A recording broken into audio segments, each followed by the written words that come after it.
Hi everyone, I am doing my mid-month wrap-up for June, so let's just do it. I'm not good at intros. The first book that I read this month was actually a book that I read at the end of last month, and that is When It's Real by Erin Watt. I gave this book 2.5 stars. I know. Lisa lost her shit on Goodreads when she saw that. This is a story of Oakley and Vaughn.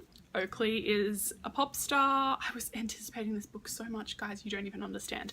Oakley is a pop star and Vaughn is hired as his fake girlfriend to rehab his image. She's like a nice girl. Vaughn has had a family tragedy. Her parents died in a car accident, and Oakley just is like, he reminded me of Justin Bieber in the way that like he was a little shit. Like he was really famous and then he just kind of went stupid, and I don't know. Family tragedy, there was distant parents, crazy fans. It's just too much. It's not done well. Like I definitely think that The Royals by Erin Watt is way better, and I like hold everything up to that standard now with Erin Watt books. So that's why I just couldn't get on board with this. Next book that I read was, just looking at the author of course because I can never remember anything, Shade Me by Jennifer Brown. This is the first book in the Nikki Kill trilogy, and I gave this book 4 stars. It was really, really good. Nikki Kill is the main character. She has synesthesia. I don't know if you're familiar with what synesthesia is. If you're not, go to Wikipedia. I mean, it's going to explain it way better than I can. The type of synesthesia is that she sees colors with words and numbers and things like that. So like just say she'll see the number 311 and it's like 3 is like dark brown and then 1's a sky blue, so it's like brown, sky blue, sky blue. It's a phone call from a number that she doesn't recognize, and they're like, Nikki, you have to help me. And she's like, what? And then the phone goes dead, and then like an hour later a hospital calls her and says, hey, you know, we've got this like unidentified Jane Doe who's like, you know, been beaten to within an inch of her life. Like, you're the only number on her phone. Can you please come and help to identify her? And she's like, how? Because she doesn't really have any friends. You know, she's obviously very socially isolated. She's just turned 18. She's in her final year of high school and just kind of tends to avoid people. Had like a weird ex-boyfriend who like is kind of harassing her to get back together. No one really knows about her synesthesia. She manages to hide it pretty well. Goes to the hospital, and it's like the most popular girl in school who has been going through some stuff lately and has had a total crisis of identity. And who did this? What happened? Along the way, she meets the girl's brother and also like a young detective, and I read this because I was like, this gave me like, I had a bit of a, like, it wasn't a mental breakdown, but it was like, you know when you have those moments where you're like, I need angst, I need something, and I was thinking about Veronica Mars. It's been a while since I've had like a rant about Veronica Mars, but I wanted something that was like Veronica Mars, and this book, it was like Veronica Mars and like almost like Twin Peaks. A little bit trippy, a little bit weird, but it was like really, really good. And then of course I had to read the next book, which is called Dare You.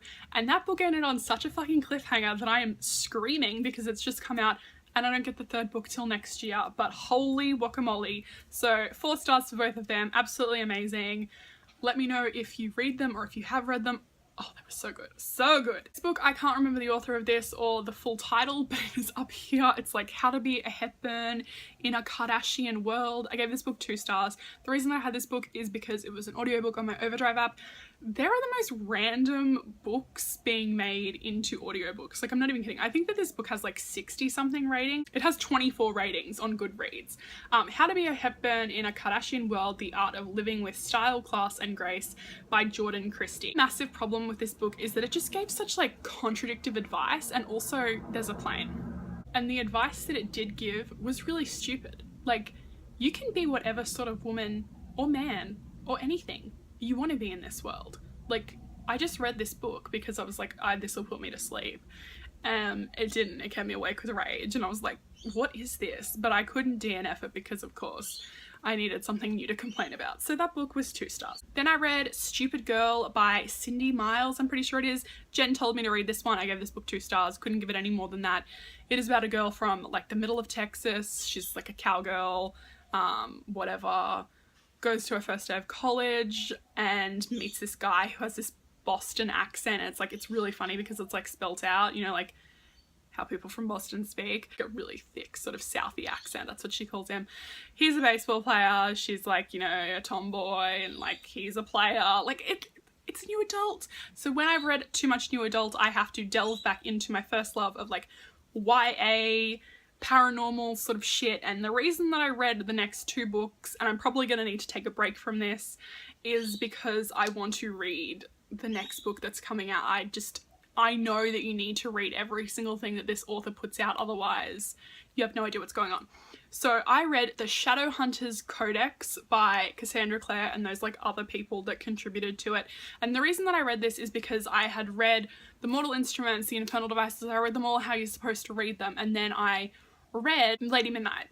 And everyone was like, oh my god, you can't do that! Because with Cassandra Clare books, there's always like a throwaway weird character who pops back up. Like, just like for 2 pages, but you're like, I have a sense that this person, we've been introduced to them before.